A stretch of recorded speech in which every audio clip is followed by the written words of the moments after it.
रात के 11 बजे थे।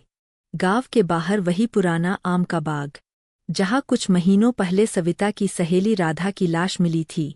केस अब भी अधूरा था। पुलिस ने फाइल बंद कर दी थी, लेकिन सविता के दिल में बदले की आग जल रही थी। एक शाम अचानक सविता के फोन पर एक अनजान नंबर से मैसेज आया, अगर सच जानना है तो आज रात पुराने गोदाम में आओ, अकेली। सविता समझ गई, यह जाल भी हो सकता है। लेकिन वह गई।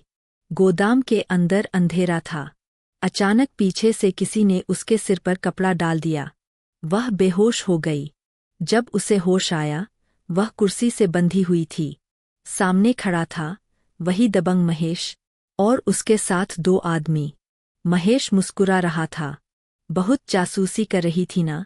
अब तेरी भी वही हालत होगी जो राधा की हुई थी।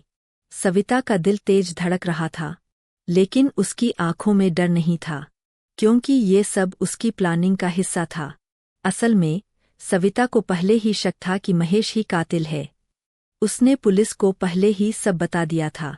उसने अपने दुपट्टे में छोटा सा ट्रैकर और रिकॉर्डिंग डिवाइस छिपा रखा था। महेश घमंड में आकर बोलने लगा, राधा ने मेरी पोल खोलने की कोशिश की थी, इसलिए उसे रास्ते से हटाना पड़ा।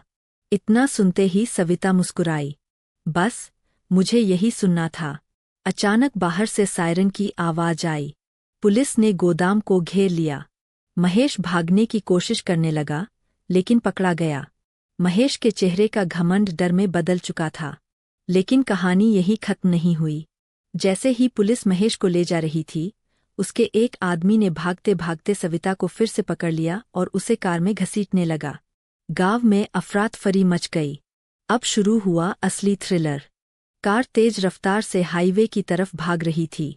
सविता ने हिम्मत दिखाते हुए अपने हाथ की रस्सी दांतों से काटी। उसने चलते वाहन का दरवाजा खोला और सही मौके पर छलांग लगा दी। वह घायल हुई, लेकिन बच गई। पुलिस ने पीछा कर उस आदमी को भी पकड़ लिया। कुछ हफ्तों बाद कोर्ट में सच्चाई सामने आई। महेश और उसके साथियों को उम्र कैद की सजा हुई। गांव में पहली बार किसी लड़की ने डर के खिलाफ लड़ाई जीती थी। सविता ने बदला लिया, सिर्फ गुस्से से नहीं, दिमाग और हिम्मत से। उस रात जब वह राधा की तस्वीर के सामने दिया जला रही थी, उसकी आंखों में आंसू थे, लेकिन इस बार वो दर्द के नहीं, जीत के थे।